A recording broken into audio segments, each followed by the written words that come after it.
another goal. They are constantly focused on producing great work. And that, right there, is the key. They are competent thinkers. They are systematic. And they move with purpose, urgent purpose. As a result, great work emerges. Achieving great work is not reserved for those few people who are part of the Mensa Club, have several degrees behind their names, or have been born with a silver spoon in their mouth. Great work stems from two very basic elements: systematic thinking and movement with purpose. The world has always cried for men and women who can get things done, for people who are self-starters, who see a task through to its finish. More than any other single reason, millions of people are held back from success because they don't know how to get things done. The biggest handicap to creating great work is not a lack of brains nor a lack of character or willingness. It is a weakness in getting things done. They have no system in place to tackle one thing after another. These millions of people who fail to do something great with their lives know what to do and almost do it all the time. They almost win promotions. They almost become leaders. They may miss by a minute or inch, but they do miss. The individuals who almost make it in life are not lazy. Often they're busier than the very effective few. They putter around all day long and half the night, though they fail to accomplish anything of any real importance. They are held back by indecision, by a lack of organization in their work, and by an over-attention to minor details. They run around in circles and get absolutely nowhere because they don't chart a straight course and then stick to it. You don't have to work harder. You have to work more effectively through systematic thought. Ernest Hemingway said, "Never confuse movement with action." Isn't that beautiful? You must learn to make your work count. You must develop your systematic and urgent purpose. In so doing, you emerge from the rabble of the almost to that of achiever and leader.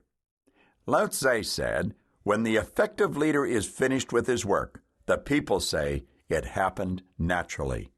When you are systematic with urgent purpose, it does fall into place, effectively and efficiently.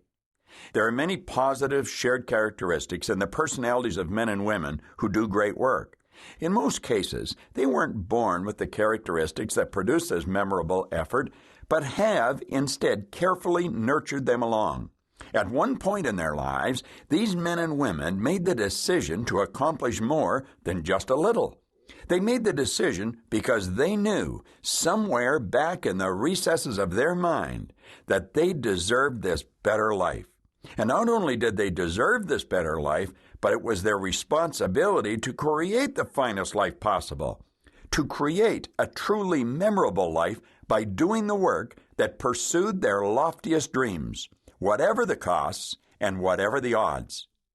Do you think the work you're doing this year will be recognized and admired, still serving people, still making a difference 360 years from now? This is an interesting question. Many people don't care. Others, if they answered the question honestly, would have to admit that it wouldn't. This question came to my mind when I visited Rijksmuseum in Amsterdam and stood admiring Rembrandt's masterpiece, Night Watch. Rembrandt painted Night Watch in 1642. At least, that's the date marked on the painting. It was not the first time that I'd seen his work, and although I'm not an art critic, I am fascinated by the detail and perfection in his work. So there, my wife Linda and I were standing and enjoying it, when I began to think of how long ago he had painted this picture, and that the world still enjoys his efforts. It is estimated that Rembrandt invested 1 year of his life in this single painting.